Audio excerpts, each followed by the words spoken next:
आत्मानंद गिरी जी महाराज ने live time संवाददाता धीरज त्रिपाठी से खास बातचीत की। इस बातचीत के दौरान उन्होंने कहा कि इस महाकुंभ से विश्व को एक संदेश दिया गया है। पूरी बातचीत आपको सुनाते हैं। महाकुंभ 2025 के तमाम नए नए रंग और अलग अलग रूप आपको देखने को मिल रहे हैं। अब तक करीब 40 करोड़ से ज्यादा श्रद्धालुओं ने पवित्र संगम में डुबकी लगाई और पुण्य अर्जित करने का काम किया।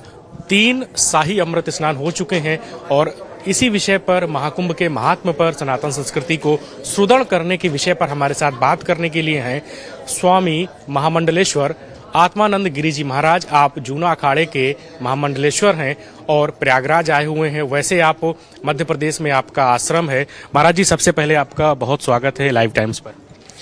बहुत बहुत धन्यवाद आपको। महाराज जी, महाकुंभ के महात्म पर सबसे पहले आप क्या कहेंगे?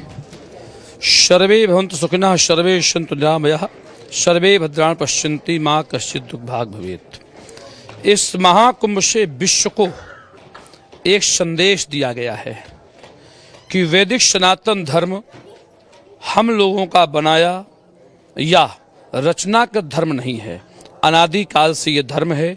समुद्र मंथन में प्राप्त अमृत की बूंदों से, अमृत के कलश से हमारे भूमंडल पर, हमारे भूभाग पर 4 मान बिंदु जहाँ पर अमृत कलश रखा गया, उसमें तीर्थराज प्रयाग, अवंतिका उज्जैनीपुरी, इसके बाद नासिक, उसके बाद हरिद्वार, चारों पुण्य भूमियों पर जो कुंभ होता है, ये अमृत का कलश रखने का महत्व है।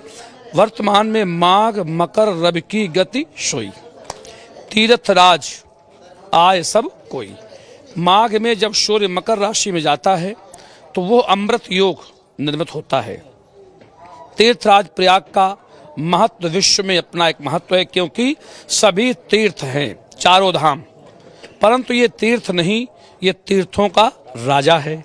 भगवत पाद त्रेता में भगवान श्री राम का जब जन्म हुआ और राम वानप्रस्थ यात्रा पर निकले संसार को मार्गदर्शन करने के लिए, तो तीर्थराज प्रयाग में आए और यहाँ पर अगस्त ऋषि के आश्रम पर भगवान स्वयं रहे और अच्छे वट के नीचे बैठकर भगवान श्री राम ने स्वयं साधना की। आज भी अच्छे वट के नीचे बैठने पर क्षण मात्र में योग सिद्ध हो सकता है, क्योंकि हमारा सनातन और पुरातन मान्यता के अनुसार बट वृक्ष की छां के नीचे, बट वृक्ष के नीचे बैठने से योग की संपूर्ण क्रियाएं सिद्ध हो जाती हैं। आज पूरे विश्व में हमारी ओर एकटक होकर विश्व देख रहा है। आध्यात्म जगत का इतना बड़ा मेला ना हुआ है, ना होगा, भूतो ना भविष्यति। ऐसी व्यवस्थाओं की हम लोगों ने परिकल्पना नहीं की थी। देश के यशस्वी प्रधानमंत्री, उत्तर प्रदेश के यशस्वी मुख्यमंत्री धर्मधुरी और गोरक्षपीठ के पीठाधीश्वर योगी आदित्यनाथ जी ने बराबर मॉनिटरिंग स्वयं किया है। पहले यहाँ के प्रभारी हुआ करते थे, किसी भी पार्टी का नेता हो प्रयाग का प्रभारी बनाते थे।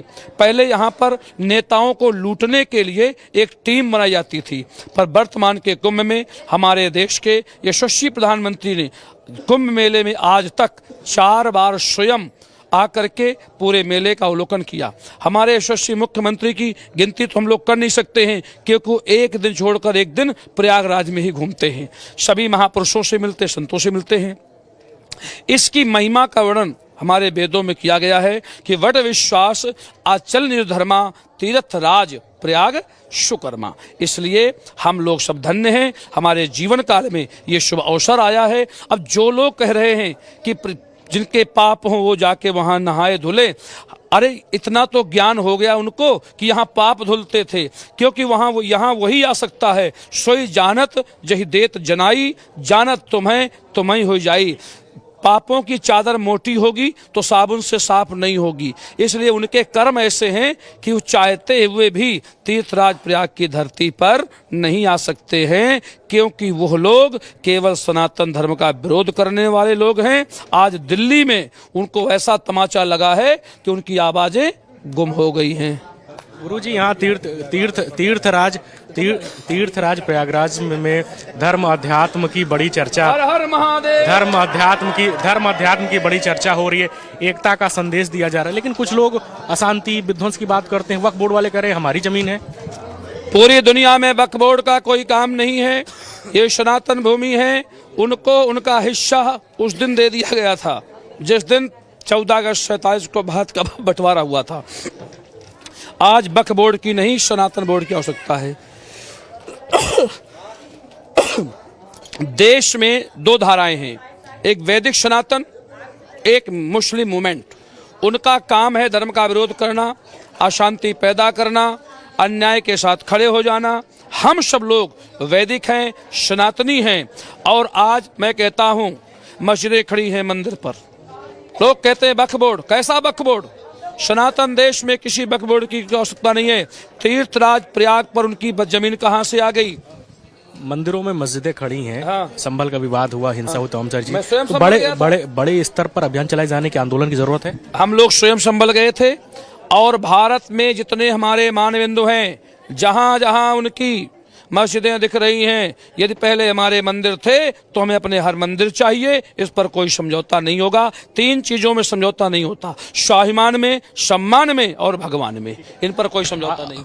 आत्मानंद जी, आखिरी सवाल, ममता कुलकर्णी या कुछ अन्य लोग यहाँ पर आते हैं, उन्हें महामंडलेश्वर के अरे पट्टाल से हम लोग धार्मिक लोग हैं, समुद्र है, गंदी नालियां भी आती हैं, छोटी नालियां आती हैं, बड़ी नालियां आती हैं, समुद्र में सब समा जाती हैं। हम लोग सिंधु हैं, ये छोटे छोटे बिंदु हैं, इसलिए सब हम लोगों में समा जाते हैं। हम लोग सबका स्वागत करते हैं, ये कोई मामला नहीं है। तो ये थे महामंडलेश्वर जूना अखाड़े के आत्मानंद गिरी जी महाराज, जिन्होंने कई विषयों पर हमसे बातचीत की। वीडियो जर्नलिस्ट सुंदरम केसरी के साथ धीरज त्रिपाठी, लाइव टाइम्स, प्रयागराज। कुंभ से जुड़ी और भी खबरें हैं।